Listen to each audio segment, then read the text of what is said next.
ابو جال نے جب اعلان کیا نا جو حضور کو شہید کرے گا تو اسے 100 سرخ اونٹ دیے جائیں گے. حضرت فضالہ بن عمیر ایک صحابی ہیں، کہتے ہیں میں عورتوں کا معاذ اللہ بڑا رسیہ تھا، تو کہتے ہیں میں خنجر بغل میں دبا کے نا تو طواف کعبہ کرنے چلا گیا.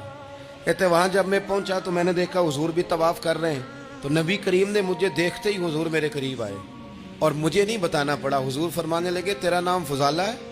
میں نے کہا ہاں. تو محبوب فرمانے لگے کیا باتیں کر رہے ہو اپنے آپ سے؟ کہتے میں دل میں سوچ رہا تھا کہ طواف کرتے میرے قریب سے گزریں گے تو خنجر مار دوں گا. کیا باتیں کر رہے تھے؟ فضالہ کہتے ہیں میں تو جب آیا تھا تو ایک بی بی سے مل کے آیا تھا، میں نے کہا تھا کہ میں آج بڑی رقم لے کے آؤں گا اور معاذ اللہ تیرے پاس رات گزاروں گا. کہتے ہیں میں تو اس سے بات کر کے آیا تھا. اب حضور سید عالم صلی اللہ علیہ وسلم نے پوچھا تو فضالہ ہے؟ میں نے کہا ہاں. کیا باتیں کر رہے تھے اپنے آپ سے؟ میں نے جھوٹ بولا.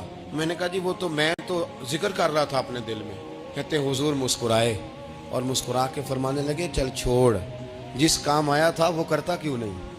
میں جو تیرے سامنے کھڑا ہوں تو کرنا. خیال آیا مسلمان نیک و بد پہچان جاتے ہیں اور آقا آدمی کے دل کی باتیں جان جاتے ہیں.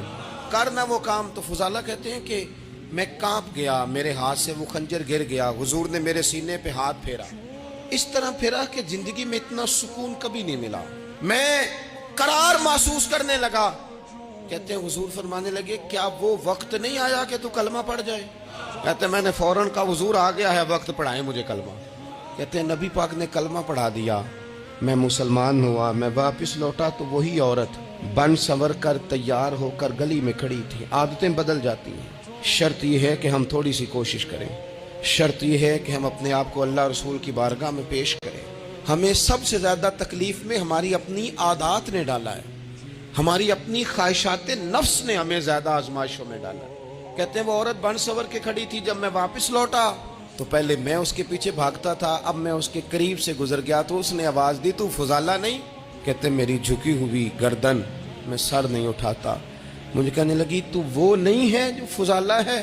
میں نے کہا ہوں میں فضالہ، پر وہ والا نہیں جو تجھے ملا کرتا تھا. کہا تو اب کون ہے؟ کہنے لگے میرا ٹائٹل بدل گیا ہے، میرا تعارف بدل گیا ہے، اب میں رسول کائنات کا غلام ہو گیا ہوں.